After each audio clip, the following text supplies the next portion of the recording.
Hello everyone, my name is Timo Tautnan and today I want to talk with you about clustering. So this morning I had a call and the customer was asking me how to get the information of the smallest and the largest value within each and every cluster. So this video is really about showing you how to get to these ranges in a dynamic way.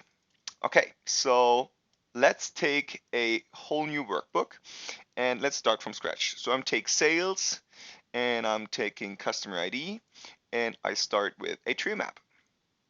And I don't want to see the sales or the customer ID within text, so let's just hide that behind details. And now let's create a cluster.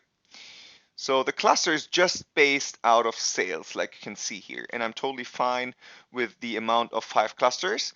But rather than just having the information of each and every sales per ID, I want to have the largest and the smallest value within each and every cluster. So let's put sales also on label so that we can see what the largest value within this cluster is, which is 122,000. So how to get to that largest value?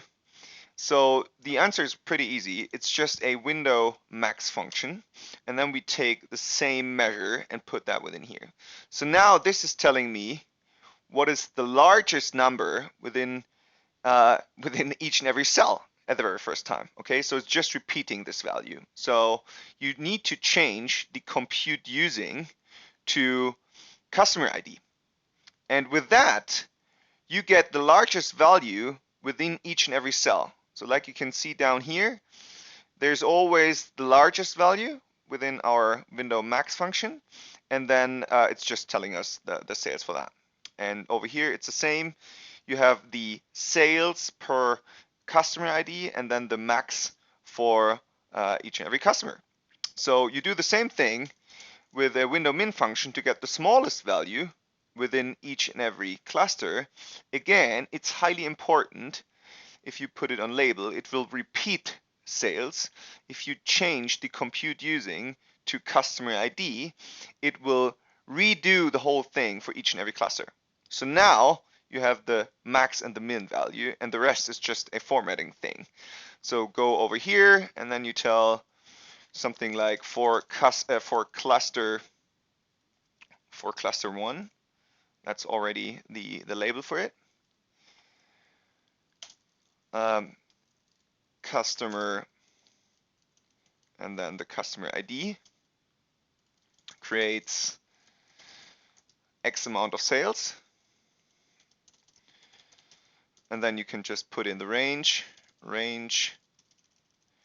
the range within this cluster is, and then you take min and max, or max and min. It really depends on how you want to visualize that. So let me just briefly do it.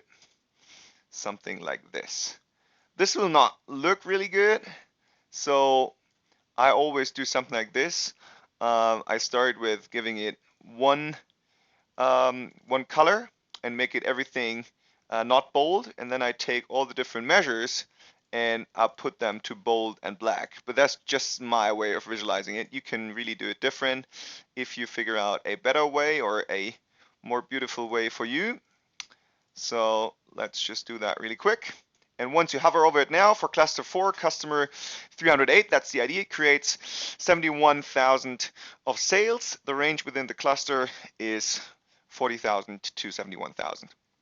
Cool. And then you don't need to have that on text anymore. Everything looks a little bit nicer and you're done. That's pretty much it. Thank you for watching, and please feel free to give me feedback. And now you can see this.